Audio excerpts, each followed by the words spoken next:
some stuff is crazy. And you are your best audience. You laugh at this even. Who's that guy? Give him an Emmy. I love that guy.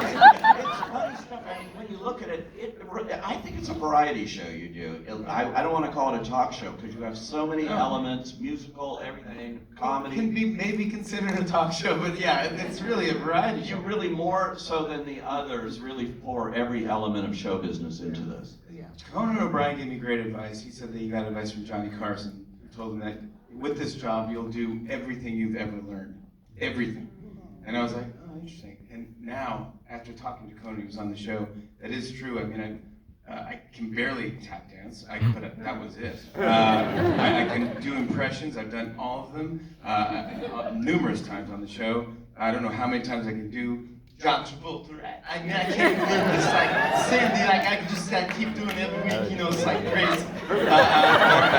Adam Sandler, I've done 100 times. I'm like, hey, oh yeah, boy, you. But I've sang. I play guitar. I harmonize. I do duets. I've dressed up. I wear wigs. I used to get so excited doing Saturday Night Live. You know, it was it. If I got on one sketch, that was a big deal. You know, and I would call my mom and be like, I'm in the sketch. This is big. And I was like, yeah, it's gonna be the best. Oh my God, I love you. Yeah. I go, yeah, we'll see what it is. You know, that was a big deal if you got on one sketch. Now I have a job where I'm in every sketch every night. I mean, this is like for a kid when I was 12 years old in my bedroom, you know, looking in the mirror, lip syncing Steve Martin bits or doing stuff, you know, to see that I got this job. I feel so lucky. I'm so that's the best word I can think of. I'm so lucky to have this job and to get to do whatever I can do to make people laugh. And I mean, like the other day, it was the solar eclipse. And the heart. Oh yeah. So I go, we got to do total eclipse of the heart. What if we do it with heart? So we're sitting outside on the roof during the total eclipse. I go, that would be. So then I'm like, okay, I'm gonna get a permit. So we have to get the permit from the building. Then we have to see if Heart knows that song. And then I got wardrobe. Then Heart wanted to do the first part. They wanted to do the turn around. And I was like, no, that's my part. You're gonna do the high note part. And we ended up just doing it, not knowing what it's gonna be. And we did it, and I think it went viral. I think it's 12 million right now on socials. 12 million hits. Just from that. That was last week. And then we go, that was big, cool, we love that. We never know what's going to work. And then Conan comes on, because he hadn't been back to the Tonight Show since, I mean, definitely 10 years. He hadn't been in the building, really. I mean, since his thing. He came on, he was so great.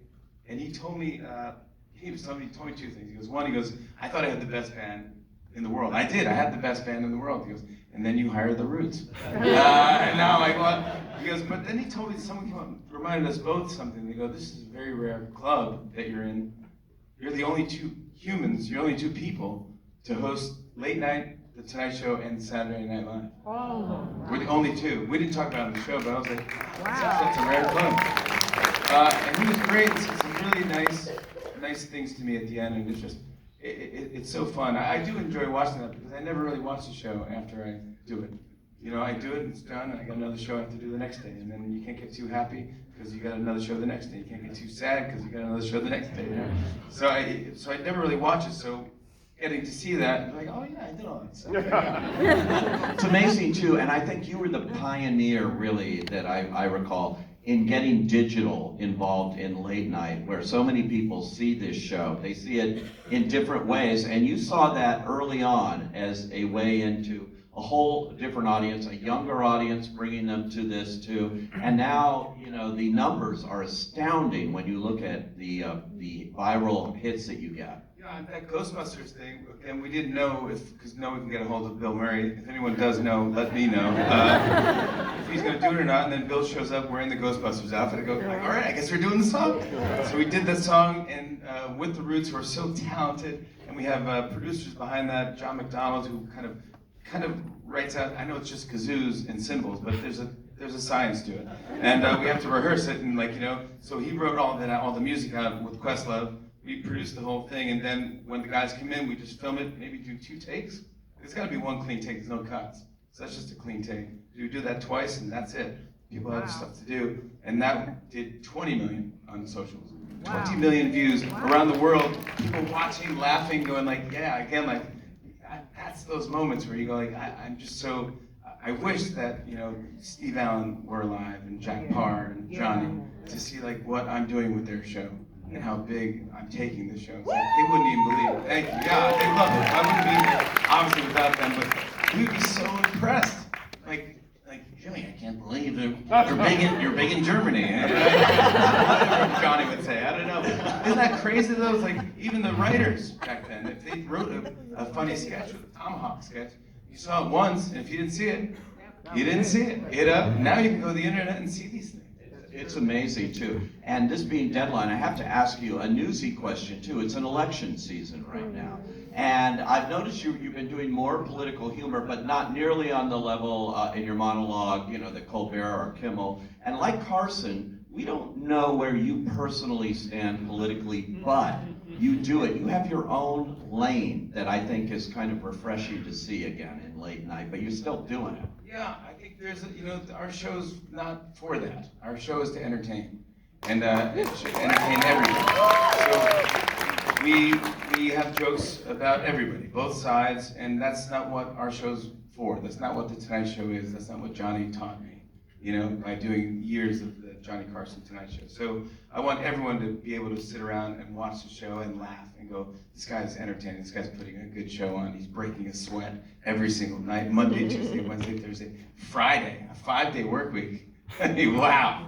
Yeah, that's right. I'm one of the last to do that, but you're the guy on Friday though. No one else there. You're the live show. Yeah, there's no other show working 5 days. I love it. I love to work. I mean, as soon as I could work, I worked. So I was 13, I worked. I was a great bag boy over at Great America. I was talking to my friend. I got in last night in New York, and I was talking to my friend who I've seen out in LA, and we're talking about different bits and that we used to do. And I remember I did stand-up outside of a Vons here in LA because I read somewhere that who's. Is that Peter Levine laughing? That's my agent, who I didn't have at the time, or else I wouldn't be performing in front of a Vons. But I read somewhere that Michelle Pfeiffer got discovered at a cashier in LA. And so I go, that's in Orange? Oh, I should have done stand-up there. Yeah, thank you. I was in the wrong county. Thank you. That's why I didn't get discovered. Okay. You'll get a selfie later. Yeah, was it a Vons or was it a Ralph's? I think it was Vons. It was Vons. Well, maybe I was at John's. I don't know where it was. Low level. They weren't discovering that day. And I was out in the front doing my guitar bits. I was doing impressions of The Cure or whatever. Like, hope you like your groceries. Right, whatever. And just bombing and bombing and bombing. I did it for like 2 hours before I just go, this is not going to happen. But my advice to any comedian or any actor or anyone who's out there, like, don't stop and take any gig and try and try and try. And you won't even remember. You'll be like, oh yeah. You're going to go ups and downs and all that stuff, but then when you hit it, you'll be like, oh yeah, Jimmy Fallon told me it's going to work. And that's why it did work. So I think you can do it if you want. It's so great. Well, we're at 000, Jimmy, but look at that rap panel, please. Oh, man, I love you guys. I know. I'm going to throw the whole day off, but I have to ask you about the games. You get every level of celebrity to play these crazy games with you, and that's fun. Yeah, that's also different. It's fun, yeah. Again, like that kind of took off now. It's like we just figured it'd be fun to do. What would Meryl Streep be like if she played Pictionary? Does she cheat at? Who knows? I don't know. I don't play games with her. And so we did that, and that's kind of grown into, now we have Password on NBC, which is great. Yeah. Which is great. Keke Palmer, by the way. Oh, she is the best to work with. I love her. And we get, just people, I think, over the years trust us.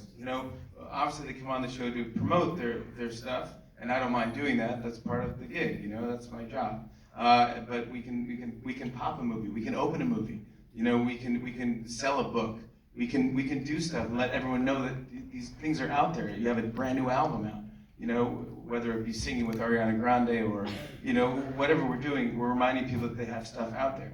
And it's great, and it's a great job for me, but also the real win is getting the stuff out there and doing all this stuff, whether it be games or something weird, or singing a song with kids' instruments, or tight pants, or whatever we got to do, just to make people laugh. And I'm very, very lucky, and I'm very honored to be here at Deadline Contenders. Thanks for having me. Well, yeah, and I'm really honored too, because earlier in my career I stood behind Johnny Carson holding envelopes when they did Stump the Band in the audience, and now I'm sitting here talking to Jimmy Fallon on his 10th anniversary. It's been fun. Thank you, Jimmy.